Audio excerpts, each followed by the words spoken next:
party tonight! What? TV party tonight! Oh, we got nothing better to do than watch TV and have a couple of brews. Don't want to talk about anything else! We don't want to know. We're dedicated, yes, To our favorite shows. Oh, my circuits! Everybody loves Hypnotoad. Scary dog! Pearson at Blurnsville. Futurama! Good evening. You are listening to a Radulich Broadcasting Network premier podcast, TV Party Tonight. I'm your host, the mandated reporter, and frankly, I'm mortified, Mr. Mark Radulich. And tonight, our favorite show is Titans, Season 2, brought to you by the good people at DC Universe, Weed Road Pictures, Berlanti Productions, DC Entertainment, and Warner Brothers Television. Better than Warner Brothers movies, I'll tell you that much. Joining me to talk Titans Season 2 is the one and only Get 'em Jit'em, Jesse Starcher. That's Captain Jesse Starcher to all of you. That's right. Yar, ladies and gentlemen. Hello, hello. I'm glad to be here to talk some Titans Season 2. Just finished it about, 30 minutes ago, I believe. So it was, boy, oh boy, it was a season. Did you not like this season? Did you struggle with it? I enjoyed the first good bit of it, and then it felt like, for some reason, we had to wrap stuff up so quickly in the final parts. Yeah, it kind of does like the loose ends medley at the end, doesn't it? Yeah, and really fast-paced, like, holy crap. I mean, we've been building to this all season, and then all of a sudden, within, 15 minutes of that last episode, well, that's resolved. And I was like, what? Okay, what's next? Oh, okay. So, yeah, it was... I really enjoyed a lot of moments throughout this season because there is some good stuff that comes out of this. But for some reason, it just felt like it went Mach speed at the very end, which is strange because we had 13 episodes. And when I first started this, I was like, oh, man, this is going to be too long. This is going to be too long. And that didn't bother me too much. But this is almost something where you could say maybe one or two more episodes wouldn't have been too bad, or just figure out a different way to pace that final ending and that final confrontation. I would not have been upset if they had done away with the entire Dick Grayson plot goes to jail bit. I understand. Could have lived without that. Yeah, there's some stuff that could have been cut in order to make the Deathstroke stuff a lot more. At least see more meteor. How's that? And when I say meteor, I don't mean the one that crashes into the earth. Yeah, I I hated the fact that they dealt with the Deathstroke stuff basically in the first 20 minutes of the last episode, and they're like, well, we still have the stuff with Connor to resolve, so they did that, and then there was the whole setting up for the next season. Mm-hmm. And I'm like, they did way too much in this one episode. Exactly. Sip.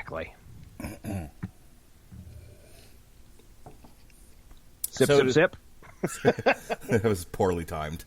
I thought you. Damn it, Jesse! I thought you had more to say. So I think I had read that they had one more episode of Titans kind of planned for season 1, but I guess in the production process, they decided to save it for season, as to make a cliffhanger for season 2. So this season is kind of all over the place because it resolves the Trigon Raven stuff from the first season. It does a little bit more with the Starfire plot line. They start up a new plot, a new story with the reforming of the Titans, and then they did a teaser for Superboy at the end of season 1, which they get into this season. Mm-hmm. Man, that Trigon stuff, just to go back to that real quick, that blew me away. We resolved that in the first episode. Yeah. I mean, I was like, this is supposed to be some kind of like epic battle that they're going to have, and we get none of that. It's just like, okay, Trigon sort of, we get some spooky stuff going on in that first episode, and then he walks outside, and then that's the end. Episode 1, Trigon's done. Yeah, that was the problem. Like, they did it, and then I think they would have been better off just leaving that as the season finale of season 1. Agreed. Instead of dragging it out into season 2, because it's not, like, nothing that happened in that episode is connected to anything else that happens other than Rachel's crystal, which you could have picked up again, like, they deal with Trigon, and then, you know, you pick it up, and you can pick it up right where they did, and she spends a fair amount of time struggling with controlling her powers with this new crystal in her head. You really didn't have to change any of that, and it would have worked out just fine had they left it all in season 2 and dealt with, like, I remember when we talked about this last year, or earlier this year, when it ended, and we were like, oh, like, wow, what a crazy way to end the season. You don't do that if you're not going to bleed more of it into the second season. If you're just like one episode and then you're done, it's like, well, what was the point of that? Yeah, exactly. That's where I was at. I was like, oh man, look, it's Trigon. Holy shit, there he goes stomping out into the world. We are going to have ourselves a Donnybrook at some point once these guys get their stuff together. And it's none of that. It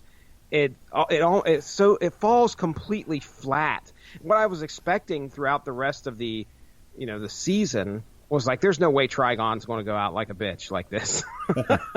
I thought, well, there's going to be some influence in which you kind of maybe could interpret some of the stuff that's going on with Rachel. Like, don't you think like Trigon should have been making appearances in Rachel's mind? Yes. Right. Exactly. Like, throughout I thought he the was season. going to be showing up throughout the season.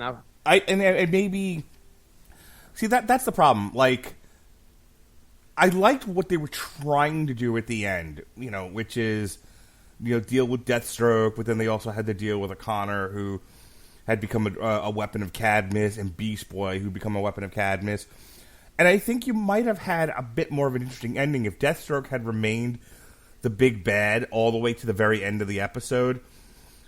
And they think that they've got, this big team of tanks on their side, but Cadmus gets involved, and then, and so Connor turns on them, and now they got to deal with Connor and Deathstroke. Oh, yeah. and Trigon shows up, and now Raven's, out of the mix, and there's the whole team just like breaks down. And if that happens, and the team has to then like super like Wonder Girl and I don't know somebody else have to go deal with Connor. And and Beast Boy, and another part of the team have to go deal with Raven. Like, so that just leaves Nightwing left with Deathstroke. I think that would have been a better way to let Nightwing and Rose. You still get to the same place they got to without it being retarded. He's like, I have a new costume. Y'all can go home now. Okay, and then that's it. That's that whole part of the episode. Mm-hmm. More queer than a $3 bill, I tell you. I didn't like it. And I thought Deathstroke should have probably at least represented more of a threat at the very end. Now, he was a threat throughout the whole series, the whole season. But, it just felt like there should have been something more in that final battle with Deathstroke. There could have been a lot more at stake. Really, it just felt like Nightwing had things easily in hand, and of course the Rose and her her appearance there definitely meant something, but I just felt like that was lacking. And then it's like I said, I remember looking at the time of the episode and I'm like, oh, man, we're only 15 minutes into this episode now and Deathstroke's done. Wouldn't it have been great if the last episode was only 20 minutes? Oh my gosh. Well, and we're done, thanks. At one point I was Titans, everybody. That last episode, it just was okay. So we had the Cadmus stuff. I know we're all over the place, and we're kind of almost jumping to the end. So I don't want to. if you had a method to your madness, I don't want to jump all over it. Well, Do you have anything you want to say before we talk about some of the big stuff that happened at the end? Well, I kind of just wanted to thread the whole like arc of the second season. So, but I had to talk about how the fact that like they did like Trigon, and then it was like they just start. It's like Trigon's the last chapter of the first book that they for some odd reason stuck in the second book. Mm-hmm. Which, as I say that out loud, I'm reminded of the Lord of the Rings trilogy. And go with me on this for a second. Okay. There's stuff that happens in the second movie or the third movie that happens in a different book. Like I think there's a lot of stuff that happens in the third movie that's still in the second book. And so like I get the idea of, like things that don't always line up and, having like this small... I think my problem was not so much that they saved Trigon for the second season, that they did so little with him. Was what I was saying before. Mm-hmm. But because it does feel like I keep using the book analogy. Like if Titan season 1 was one book, they pulled the last chapter out of it and stuck it in the second book. Which I think you can do, but try being a little bit more delicate and artful with it. Not, here it is, okay, it's over now.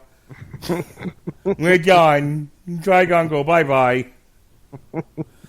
But then you spend a large part of the story that they were really telling, and this is another reason why I didn't love the way they dealt with the Trigon stuff, was Deathstroke learning that Grayson was putting the Titans back together, and then he has that line from the Jeff Johns iteration that we talked about on Monday, children shouldn't wear masks. Yeah. And so there's that whole subplot with Jericho, which is done a little bit differently in the show than it is in the comic book, but that's fine. It doesn't matter. So you have this whole idea of Deathstroke being out there and the team having to deal with him once and them realizing that he was too powerful. So they needed an edge and they manipulated his son. But then it turns out that his son, was a good dude and they tried to make amends. And Deathstroke accidentally kills his, we believe, accidentally kills his own son in the process of trying to kill Robin. Mm-hmm. And so, that's what causes the Titans to break up in the first place, and Deathstroke kind of just leaves them alone after that. And then when he realizes they're coming back together, he's like, no, not this time, not again. Mm-hmm. And that's what sets the whole thing in motion. And that really could have been alone, good enough of a plot for season 2. But then you had the Cadmus stuff, which they really only focused on for like one episode. The episode where you're introduced, where you get the whole flashback to how Connor ended up in the street when he saves Jason Todd. You get the whole backstory to that. And then you get a little bit later on when Connor and Beast Boy end up being taken prisoner by Cadmus. But that's all they really do with it. You don't get any further exploration of what Cadmus is, what the intention is, what the relationship to Lex Luthor is. They just sort of exist, and they kind of just leave it with, well, Connor's half Superman, half Lex Luthor. That's all you need to know. Yeah. They're the big, like, scientific evil corporation that's out there to just kind of possibly breed super soldiers and turn around and sell them.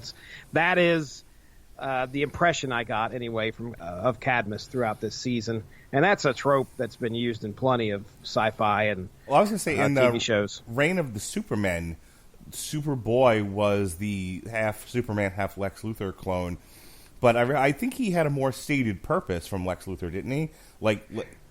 Go ahead.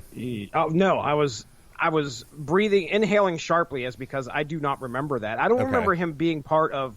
I don't remember him being half Lex Luthor. I remember the one in Titans being, because the Superboy we have in there, well, no, I think it is the same. My goodness, I can't remember for sure because they aren't two separate people. It's that 90s, 2000s DC that I'm blanking on. Do you want to go down the wiki rabbit hole? Superboy. Now, for some reason I'm thinking they're two separate people, but they are. I'm pretty sure they're not. So there's Superboy Prime, who I think is Mon-El, and then there's Superboy Connor, who I could have sworn was the Superboy that's part of the reign of the Supermen from after Superman gets killed by Doomsday. I'm looking through here just to see what we had. So Superboy Volume 3, 1994 to 2002. So, yes. And, well, okay, yeah, you're right. Superboy is Con-El. And this is DC's Death of Superman story. A new Superboy was introduced. Unlike previous characters bearing the name, this Superboy is a clone created to replace the seemingly dead Superman rather than simply being an adolescent Clark Kent. And we find out that Project Cadmus created him. Now, it doesn't say anything about... I'm looking through here just to see if it says anything about Lex Luthor. Well, obviously back then, I don't think we find out about that. We find out about that in the Teen Titans that we just read. Mm-hmm. So they're the same people then, right? Am I right? Con-El and Connor? I believe you are correct. Okay. All right. We'll go with that for right now, or I'm going to have to read more, and I don't want to bring the podcast down too far. But yeah, okay. Well, they are the same people. The Metropolis Kid. When Superboy arrived in Metropolis, he used the name Superman. While glibly asserting he was the original Superman, he quickly rebuked any insinuation that he was the original Superman. In fact, he told anyone who'd listen that he was a clone of Superman. This revelation was revealed to Lois Lane, but she was not interested.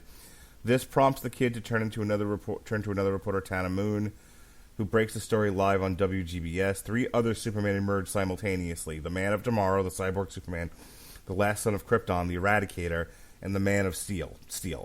After the original Superman returned, Superboy began operating alongside him as an independent hero for a time, refusing to give credence to the idea that he was a sidekick of Superman. He rejoined Cadmus and began working as a field agent. Yada, yada, yada. Okay, go ahead.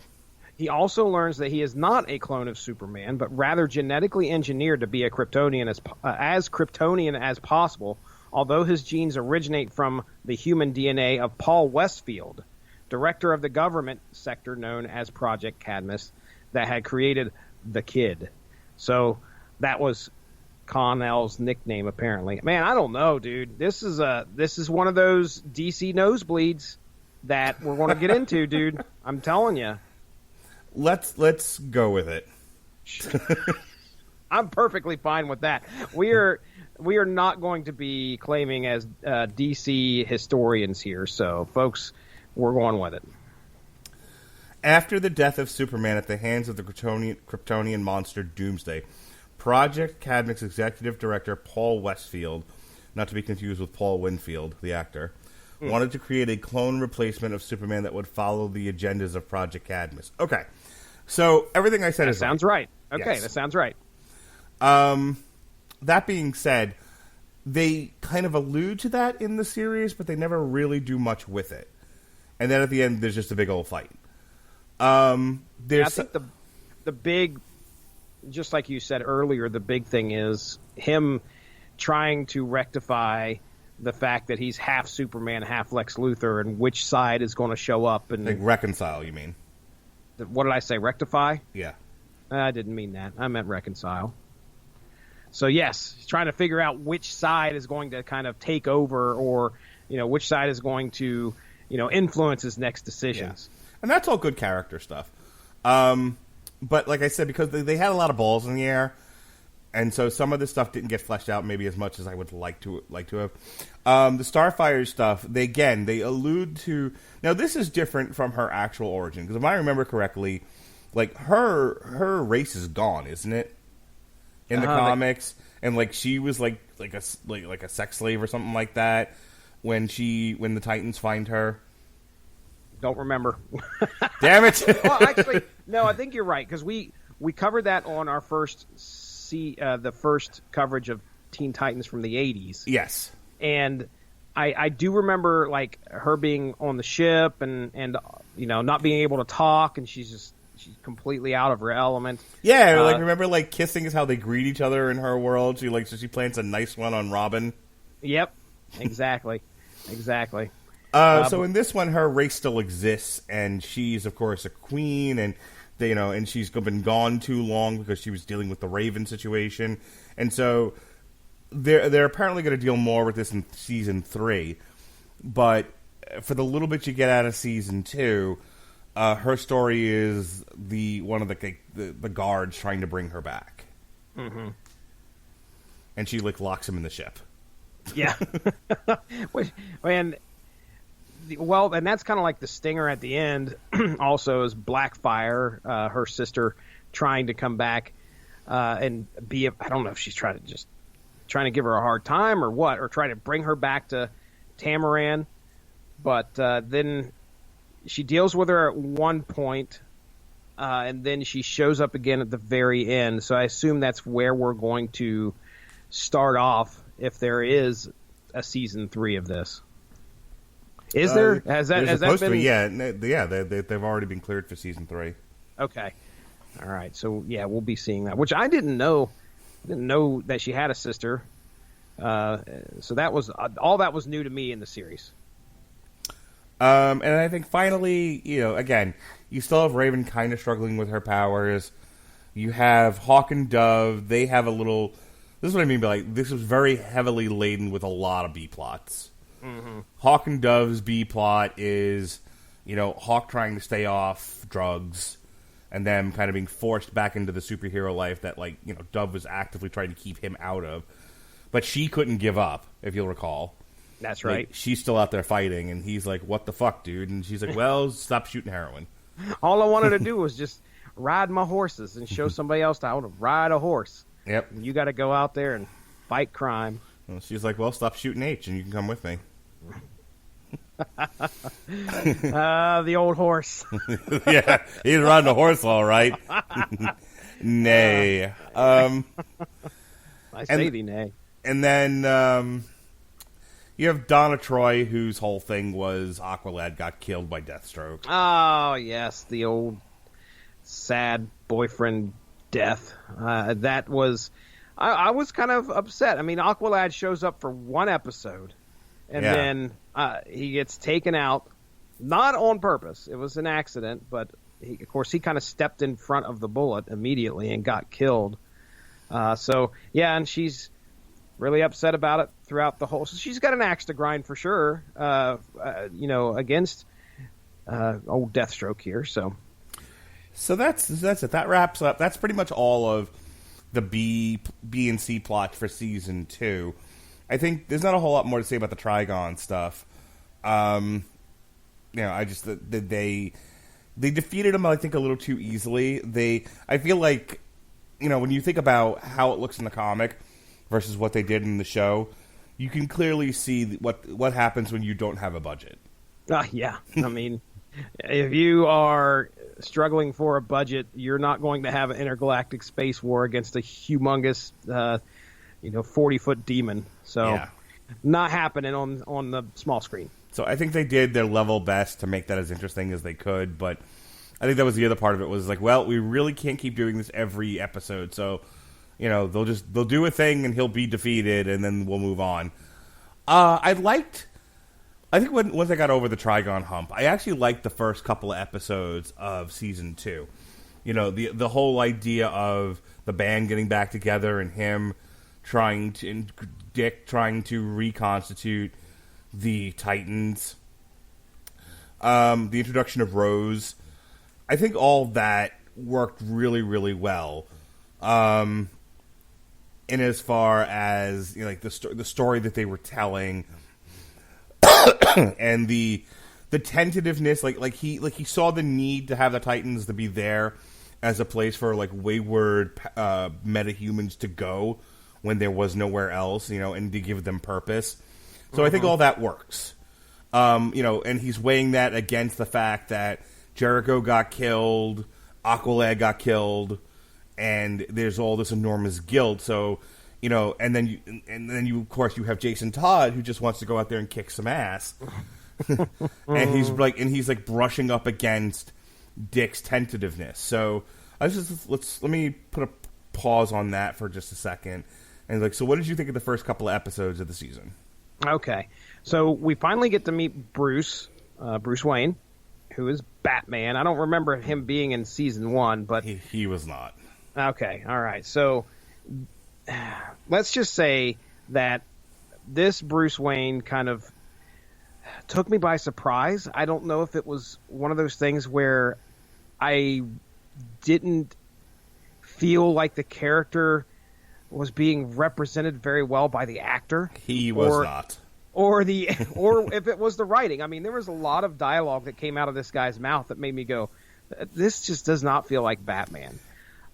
He was playing him like okay, so his like the only Batman he's aware of is the 60s what's the actor's name? Adam West. I was gonna say, I know Burt Ward. I can't remember Adam. Okay, Adam West. Yeah, Adam West. Yeah, it's like I feel like okay, we want you to play Batman, right? Have you seen Batman before? Are you familiar with the character? Absolutely, I got this. And especially the one episode where he's a ghost and he's dancing on the stage, fucking dancing. Yep, I was like, that is Adam West all the way. My gosh, I wanted him to do the Batusi. Like, if you're gonna do it, fucking lean into it. Yeah, just Captain Yarface that shit. And he is back. Yeah. So Batman aside, Rose was, reading the book and seeing Rose pop up on the screen. I kind of thought, well, I know what we're getting into here, and she was okay, I guess. I mean, she was definitely the kind of the emo. Can you trust her? Can you not trust her?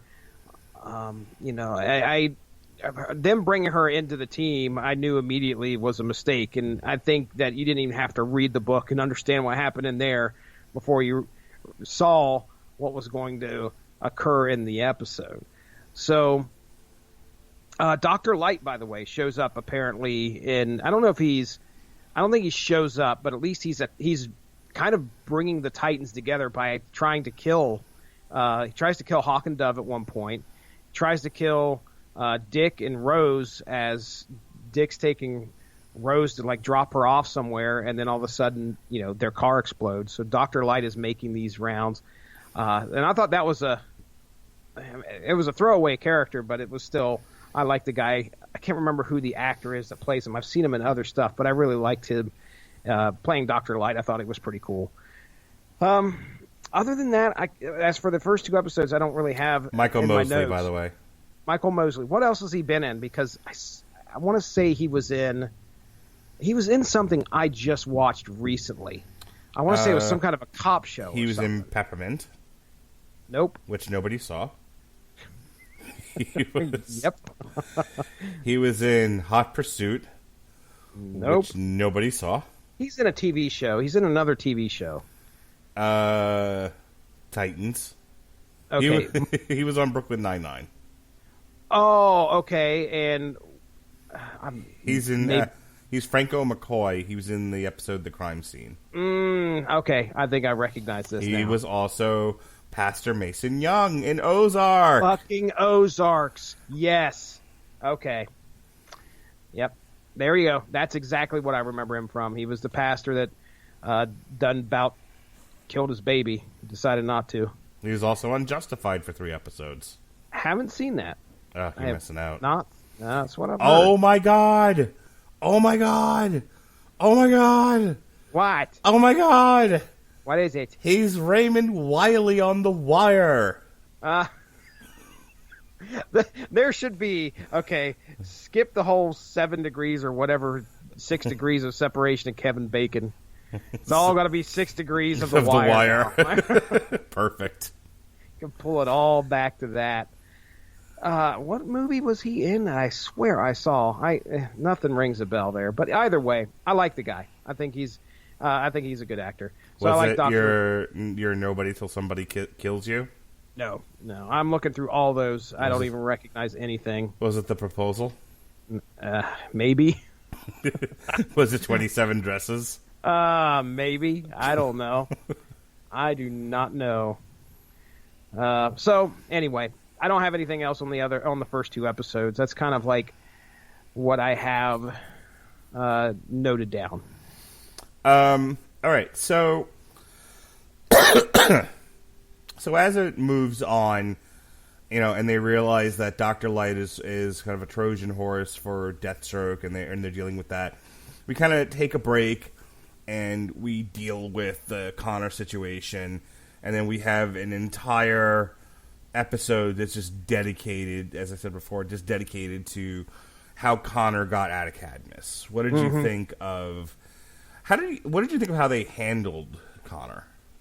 Oh, I thought it was okay. I really liked that storytelling because the previous episode to that is where Dick fights Deathstroke and Jason is being held hostage. And Jason is dropping and I thought Jason was going to die. I legitimately was like, this is where he is going to, instead of killing him off, they're going to having Joker kill him off. They're going to have Deathstroke kill him off, and we wouldn't see Jason again. And this is going to. Let me say right now, if Jason Todd doesn't get beat to death by Joker, surrounded by Star Wars fans. Oh, okay, all right. Okay, angry Star Wars fans with signs and T-shirts that says "Not my Star Wars." Okay, and all around him, all around Joker, just cheering him on, saying "Kill him, kill him." Then it will not be the way that Jason Todd should die. They wrote him in a fashion for this season that made me feel a little bit more sympathetic than I did at the end of last season. That's for sure. Oh my God, he's so much better this season. Yes. He is worlds apart better than he was. Like, the first season, he is just an intolerable douchebag. Oh, yeah. I mean, I remember just being practically flat out disgusted with the way he was, like, taking those cops out. And I'm like, man, that's not fucking Robin, man. That is not the way a Robin should act. But that's the thing. That's the way Jason Todd would have come off, most likely. Right. So I understood where they were going with that. Now, in this season, I mean, they definitely play him up as more of a sympathetic character, and he's definitely got his issues.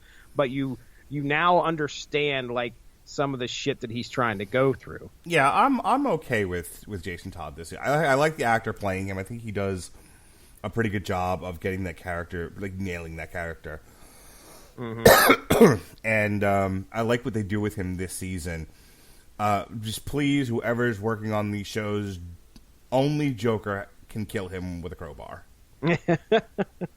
But back to Connor. Yeah, I like the way that they handled him. I thought it was interesting that, he comes out of that lab, and that's actually like almost him being birthed to the world. I don't know if he's got a whole lot of experience dealing with anything else before he walks out and grabs his dog and leaves the place, because he's obviously, mid-teens, he's 17, 18 years old, whatever, but he's got the mind of like a 3-year-old, and he's just learning. And it led to some very funny parts in that episode dedicated to him, where he walks out and he sees the shirt, he takes the shirt, and the guy's like, "You need money."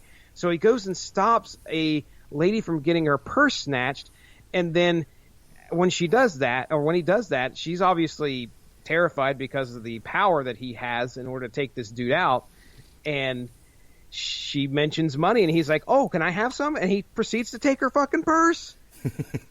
And I was like, okay, that's pretty funny. I like the idea of, like, that stranger in a strange land, like basically he's an infant with, Superman's powers, and so he doesn't understand how things work. He's like taking the shirt, like you said, and he's like, "You need money for that." He's like, "Well, how do I get money?" What's money? Later on, I loved this scene where, like, he's been bonding with Beast Boy after recovering from being shot.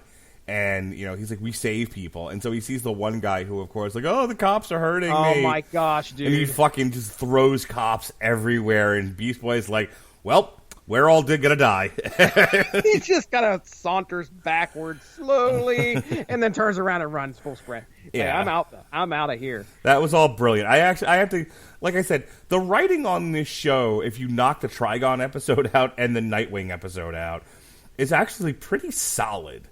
Like, there's really only, I would say there's 2 episodes I didn't love, and then just a B-plot story that went over about 2 episodes, 2 to 3 episodes, where I was like, this is dumb. Like, this is another situation where we could have gotten where we needed to go without the stupid sidetrack in 10 episodes. Mm-hmm. This is, to really kind of sum this up, Titans is a team series. Titan Season 2 is a team series where you're not going to get very much of a team until maybe the very final episode. The rest of they're usually broke up doing something on their own, or we're looking at backstory. Go ahead. Right. But that's the thing. Like, I don't really feel like we got to see the team fight together. Yeah, I mean, you're kind of right. Because at the end, Nightwing and Rose take on Deathstroke and win somehow. Mm-hmm. And then the team is still, like, fighting each other when Connor and Beast Boy show up. I can't remember if there was anybody else they took. Yeah, that was it, right? Well, I mean, I remember they were kind of gelling together when they had to fight Connor. That was it. So you're right. I mean, they were still fighting each other at the end. So the very final bit is where I think it's Beast Boy says, "Hey, there's something that came over the scanner," and you see all of them actually walking down an alley together. Right. So that's it. So yeah, you're right. I don't think there's really much in this season where they are fighting together. No, which is kind of irritating. I brought it up a couple of times. Let me 2 things. One, let me ask you what you thought of the Jericho storyline, especially compared to the comic that we just read. And what did you think of their resolution to how they handled Jericho jumping out of Deathstroke's body? Oh yeah, it was very similar. Obviously, I was talking about this last night with you, that this was very close to that Jeff Johns first 12 issues, where Jericho, I didn't expect that to happen in this season. I didn't expect to actually happen. Did you pick up that he jumped into Deathstroke when Grayson went to his home? No, I didn't. Not initially, but when the reveal happened and you find out and he's sitting there in the cell and he goes back through what happened in his mind, that kind of floored me. I was like, okay, that's badass, because they're following the book, very similar to the book, and it made it that much more interesting. So yeah, as for Jericho and them handling his character, this felt like it had obviously a little bit more depth, because what we read compared in the book had all that history behind it, and we just kind of picked up right near the end almost. So yeah, I mean, Jericho, is the son of this mercenary who, I mean, he's just on the bad end of a deal when one of the guys that apparently has come to try and stop Deathstroke and his family is caught in the middle. Jericho gets his throat slit, loses his voice, and then the Titans kind of growing, using him. The Titans using him to kind of get to Deathstroke. That, that was pretty interesting. I was what at first I thought was going to happen was when Dick says that he killed Jericho. I was like, oh shit, there's no way that he took revenge on Jericho because Aqualad died. No way. And I almost believed it. But of course, that's not exactly what happened. Now, as for what happened at the end, where Jericho and Deathstroke are in the same body at the same time, same thing that happens in the book, but Jericho is more suppressed, and apparently Deathstroke has learned to kind of keep him suppressed. And then at that final battle, they're able to kill Deathstroke, and right before Deathstroke dies, he jumps in to Rose's body, which, okay, all right. So now I'm wondering if Jericho can I don't know if he's going to try and take control of Rose at any point later on down the line, or those two are just going to work together. We're going to have the Wonder Twins in one body. I don't know, something weird. And then they're going to. I hope Jericho takes over Rose's body while she's banging Jason Todd. No. I'm shipping Jason Todd and Jericho. Oh, wow, that's weird. And lo, there was much fanfic. That's weird. I mean, to each his own, but I mean, that's I don't know. I don't know how I would handle that if you went into it thinking one thing and all of a sudden it became another. Whoa, I wasn't expecting this. And Jason Todd hits himself with a crowbar. Well, I don't know. Boy, we're getting into like freaking Black Mirror territory. Jeez. I'm just having fun, ladies and gentlemen.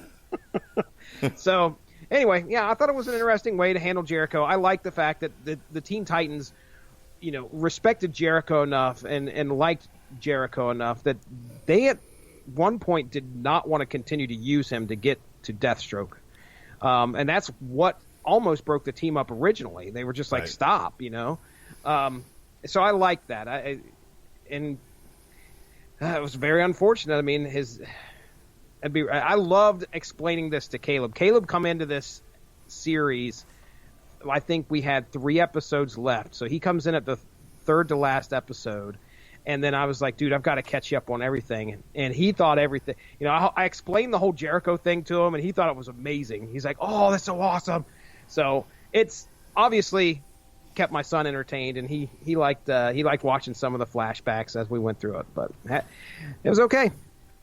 All right, so just kind of wrapping things up. I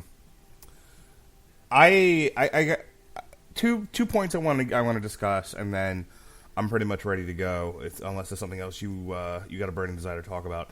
Mm-hmm. So after Dick goes to confront Deathstroke, he's like just overwhelmed with guilt, and Deathstroke's like, basically, never talk to anybody in the Titans again, and I won't try to kill you all. Mm-hmm. And it's like, instead of just going back to Detroit, like he's still like, I don't think he ever left his job. Oh, this arc was weird. This was ass stupid. He's like, he's like so overcome by guilt or whatever that he puts himself in prison for assaulting a law enforcement officer. Okay, terrific.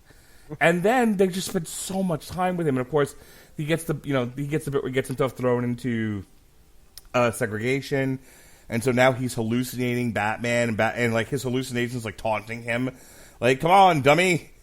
And he has a whole sparring fight with the hallucination at one point, right? And so, and it all leads to basically him realizing that Jericho didn't die as such; he jumped into fucking Deathstroke. Yeah. And so all of a sudden he's like, "Oh, I'm all forgiven. I'm absolved."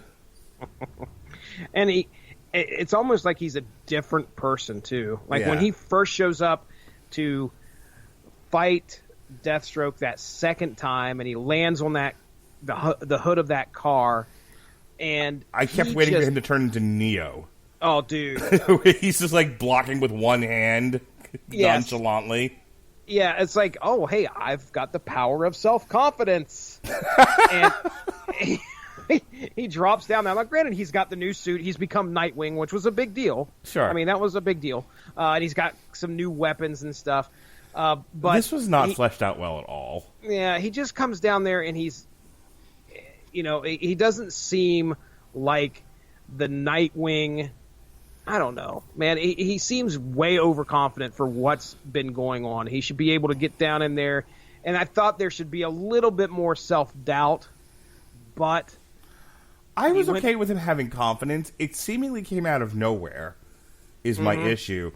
And again, this should have, like, his whole thing, the conclusion to his arc, his growth, should have been reuniting the team.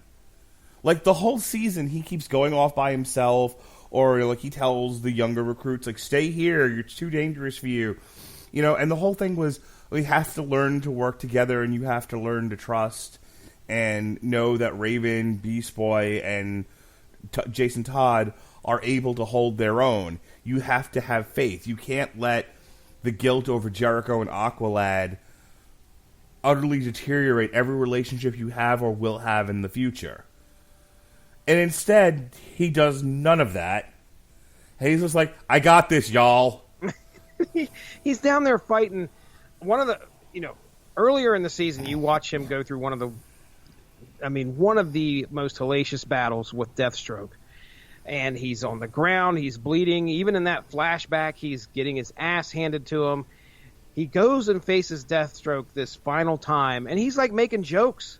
Or I think somebody says, Dick, is that you? And he's like, in the flesh. And he's got like this big old smile on his face. And I'm like, dude, that's Deathstroke in front of you. Okay? Right. Don't take your eyes off the ball here, sir. I think I said to you yesterday, I was like, this whole season is like awkward, like starts out really awkward, then it's like smooth and it's great, and then it gets to the end and it just goes off a cliff. Mm-hmm. This whole last episode sucked. Like the Nightwing suit looks good, but it looked equally as cool on Ricochet, so who cares? So it's like that's not enough, I feel like the writers were like just really lazy and burnt out by the end of it. They were like, how do we want to end this? Like, what do we want to do? Like, I don't know. Nightwing shows up and kicks his ass. Terrific. Print. Done. Yeah. Like, so I hated so do you have anything else to say about the whole, like, Dick Grayson goes to prison? Because I thought that sucked too. Yeah, can't say it bothered me that bad, but it was part of the show. I wasn't bored by it. I thought it was neat to see him. The purpose of him going to prison was just like you said. It was asinine. I mean, like he's got his bags. He's ready to go somewhere and maybe like thinks some things through, and then makes the decision to go punch an air traffic, or wait a second, hold on a second, a security guard, TSA agent. Yeah, he goes and punches an armed security guard, and in order to go to jail, pleads guilty and goes to jail. Like prison. Even Batman was like, "You're going to be in here how long?" And he's like, 7 years. I'm like, 7 years? It's that bad, Dick Grayson, that you got to go to jail for 7 years? Yeah, it's really dumb. And then, by the way, he doesn't get absolved of his crime. He just escapes. Now he's committed another felony, by the way. He's on the run. That's what I thought. I was like, he's actually broke out of jail. Yeah, and he's on the books as Dick Grayson. I mean, it's not like there's going to be an APB put out for Dick Grayson, and he's never going to be able to show his face anywhere. I feel like the writers of this just like did a lot of lazy, stupid stuff, and were like, oh, well, don't like what if neckbeards deconstruct it? Like, oh, fuck those guys. All right. They read comics. The fuck they know. Exactly. So Donna Troy did nothing the entire season except mope. And then die. You've heard of Tool and Die? She's mope and die. Yeah, there you go. She did a couple cool things with her lasso. And that was like featured in one episode. Yeah. Where she put the whammy on one of the guys from Project Cadmus. Yeah, she doesn't was utterly fucking wasted in this show. And Deathstroke kicks her ass, and at one point comes close to killing her. So it's like, I don't know. I have a big issue, and this was a note that I had here. I have a big issue with the way that she died. Yeah, it was dumb. She goes, set the scene. It's a carnival. Beast Boy just got done mauling a few policemen. Like you do. Yes. And, everything is pretty much kind of resolved. When, Beast Boy is back to normal. Connor has kicked Project Cadmus's ass. All is forgiven. Everybody's fine. And then some girl forgets her damn doll. Dove walks over to go get the doll, hands it to her, and then the fucking merry-go-round it starts to fall.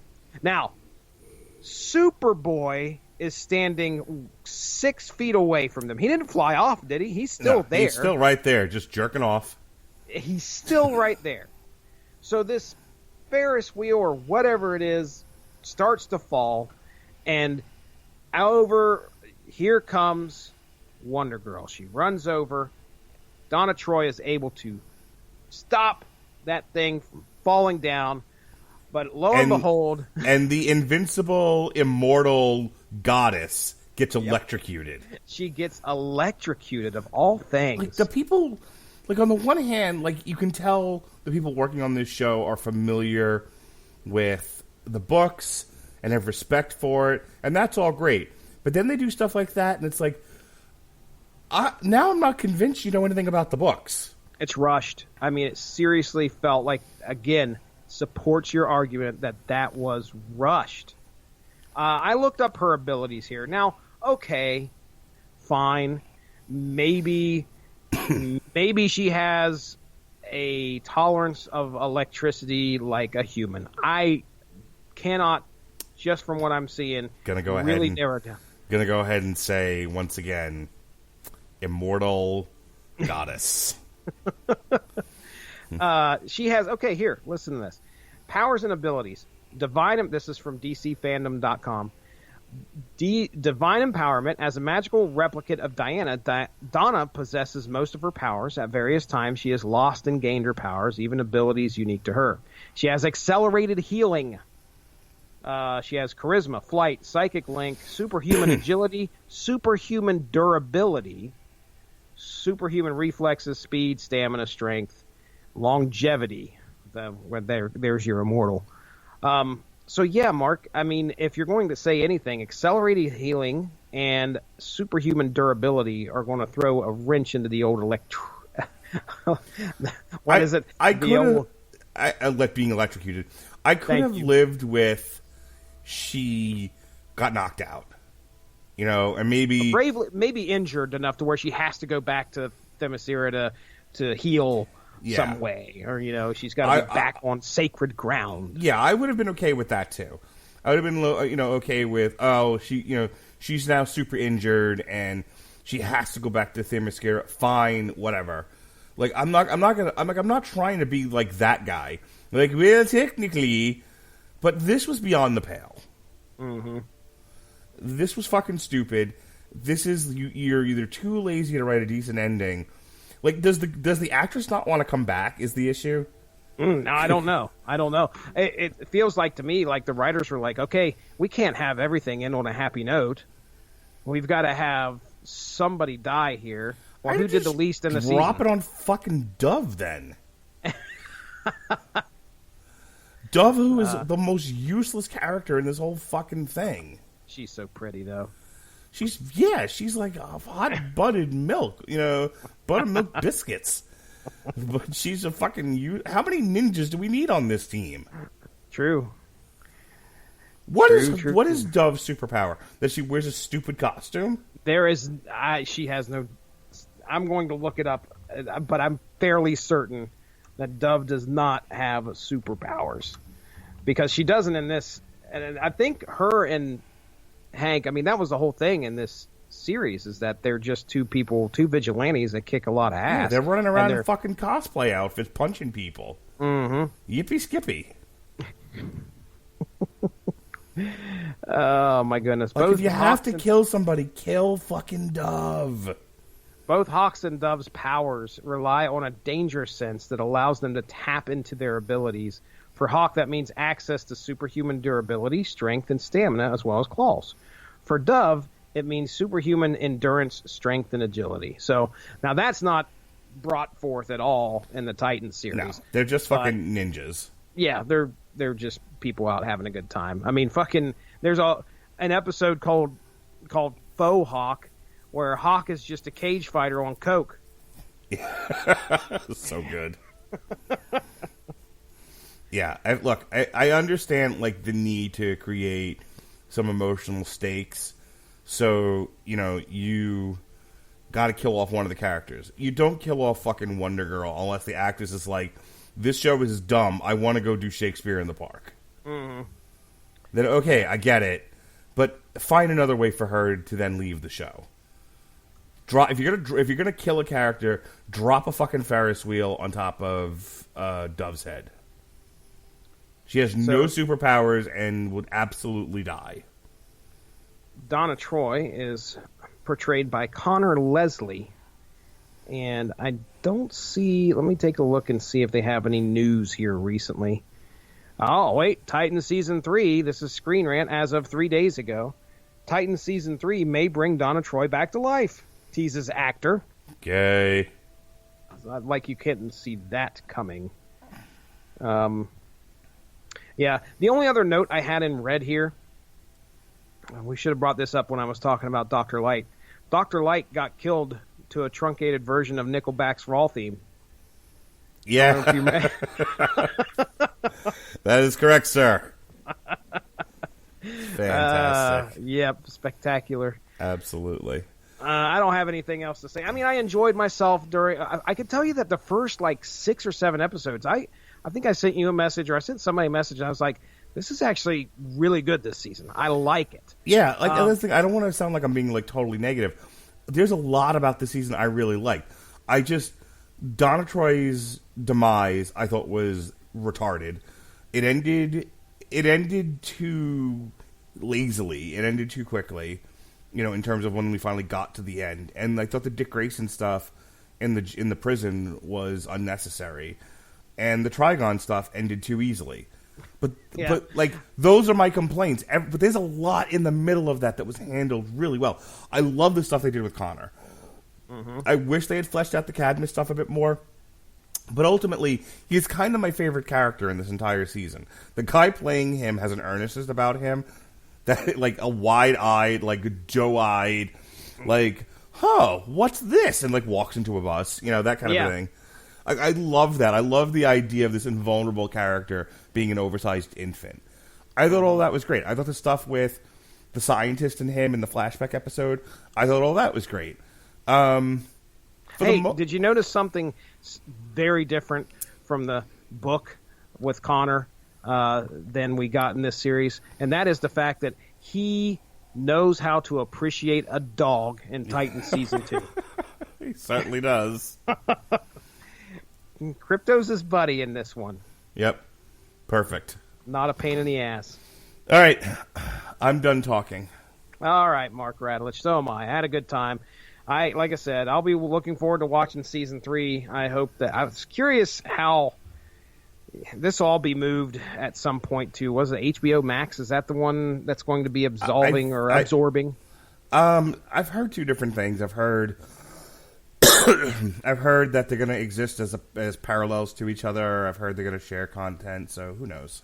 Who knows? Streaming is, Disney just hit the scene. So I'm thinking that's probably going to impact a lot of people's decisions as to whether they're going to be doing many streaming services. So, Captain Starface. Captain Starchface. Captain Starchface. Let me ask you an important question. We just talked about Titan Season 2, Disney universe that takes place in a at the very least a parallel universe in the Berlanti verse. Mm-hmm. Yeah. Which, are you going to watch Crisis on Infinite Earths this Sunday? Oh, possibly. Depends on how much free time I have. We have a few things going on around the house. Monday, Tuesday, Wednesday, 8 o'clock. Don't you have 9,000 people that are coming on that show? You're going to have a Crisis of Infinite guests? No, that's Star Wars. Yeah, that's right. That's the Mandalorian. No, and fucking The Rise of Skywalker. Boy, the people just lining up around the block. But no, the actual... We're not talking about Crisis on Infinite Earths until it ends, and it won't end until January. But it's a 5-part series. The first 3 episodes are Sunday, Monday, and Tuesday this week. Oh, wow. Yes. And then they're breaking it up and not doing the other final 2 until January? That is correct, sir. One night. The 2-hour finale event. Wow, sir. I know I'll watch it, most likely. I think I watched Crisis on Earth X, and the one before that, which was... What was the one before that? Elseworlds was last year. Okay, I didn't watch any of Elseworlds, I don't think. You missed nothing. From what I understand, nobody was like talking about how awesome it was, so No. apparently that's correct. Because it wasn't. Okay. Like, Elseworlds was basically like a zero issue for Crisis on Infinite Earths. And was it a Batwoman promotion as well? I mean, it was the backdoor pilot to bring Batwoman into the Berlantiverse. Okay, all right.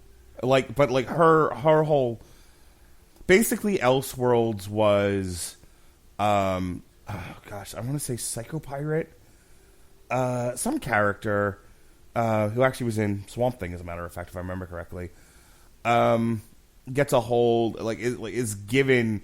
They start alluding to the Anti-Monitor in Elseworlds, and the Monitor is basically running around trying to find people who could be strong enough to fight the Anti-Monitor. Oh, okay. And so he gives this book that rewrites reality to, I can't remember the character's name. I want to say it's Psycho Pirate. I might be wrong because I know Psycho Pirate is a part of it towards the end, but it doesn't matter. He gives it to this one character, and the first thing he does is he rewrites the universe to where Barry Allen is the Arrow and Oliver Queen is the Flash. Oh, that's right. They switched. That's right. And they recruit Supergirl, and they end up going to Gotham to go find this guy, and that's when they run into Batwoman. Okay. That's it. That's basically how we get there, and then they do something, and the guy rewrites reality again, and this time Supergirl's sister doesn't know who she is. Barry and Oliver are the two crooks. I can't remember. It's something brothers. I don't remember who they are. Smothers Brothers. Sure. The Blues Brothers. The Blues Brothers.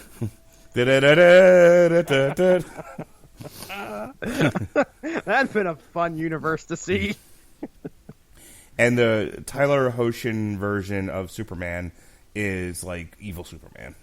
Oh man, which one of those characters looked at the screen and went, "Release the Snyder Cut"? Perfect. Anyway, yeah, Elseworlds was retarded. Okay. Elseworlds looked like it was going to be awesome, and it was this is. You could tell what they really wanted to do was Crisis on Infinite Earths, but well, let's test the waters and see what we can get away with. And so they did it, and the CW was like, "Oh, this is great! Here, have 5 hours of television to tell this ridiculous crossover story. Perfect." Crisis on Earth X was much better. Yeah, I really did enjoy that when I watched it. So, oh man, I hope to. I just don't know if I'm going to be on top of it like you guys are going to be. But that's a nice little chunk of time in between the finale too. Get everybody talking. If you haven't seen them, Crisis on Earth X was really good, and Invasion was really good. Yeah, I remember Invasion and Earth X, so I remember those two. Yeah. Elseworlds, but I do know. Skip. Okay. I do know we'll be covering we're still covering Crisis on Infinite Earths on source material, correct? Yes, that is correct. Oh man. Get out. Get you a pillow, set it under your ass, because it's going to be a long haul, sir. Perfect. Some dense material. All right. With that said, we mentioned it earlier. We talked Teen Titans issues 1 through 12 by Jeff Johns. On Monday, we did a review of Knives Out. On Tuesday, Jesse and I pissed off the internet during our review of Rings of Saturn. Get him, That guy does not represent the internet. He is one person who is not happy.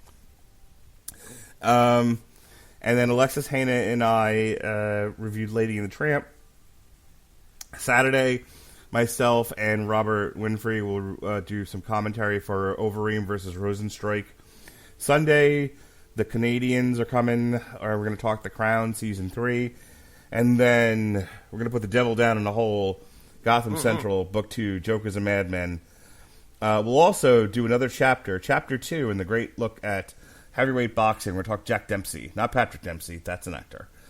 And not Patrick Duffy either. No, sir.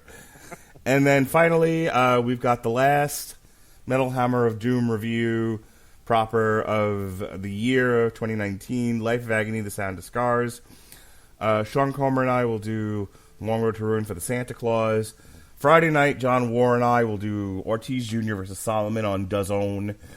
And then finally, on the 14th of December, myself and Robert Winfrey will do commentary for UFC 245 Usman versus Covington. I'm done plugging now. Mark Radulich, ladies and gentlemen, give this man all your money. Go check out the Patreon. There's custom donations over there, but it's starting as low as $1 per month. There's some extra content on there. You might like it. It is over at Patreon. Radulich. Hold on, there's a slash in there somewhere. Let me tell you. It's patreon.com. Radulich. Go give the Radulich and Broadcasting Network Facebook page a like to stay up on top of all the great podcasts that we have to offer.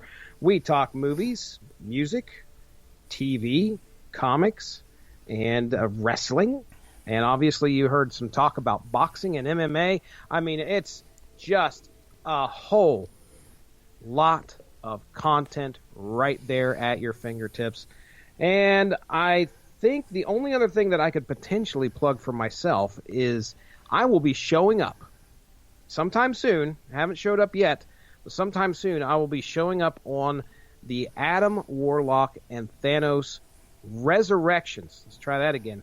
Title of it is Resurrections, an Adam Warlock and Thanos podcast where me and Al Sedano sit down and talk on his Friends and Enemies segment, and we go through a ton of books straight from the 70s, all sorts of stuff that I did not read. So if you like comic books and you like Adam Warlock, you like Thanos, trust me, he's got a lot of great information and a lot of fun stories being told over on that podcast, and I might be showing up there probably within a couple episodes. So other than that, Mark Radulich, let's get the hell on up out of here. All right, folks, thank you for joining us on this disjointed conversation about Titan Season 2. For Jesse Starcher, I'm Mark Radulich. Be well, be safe, and behave.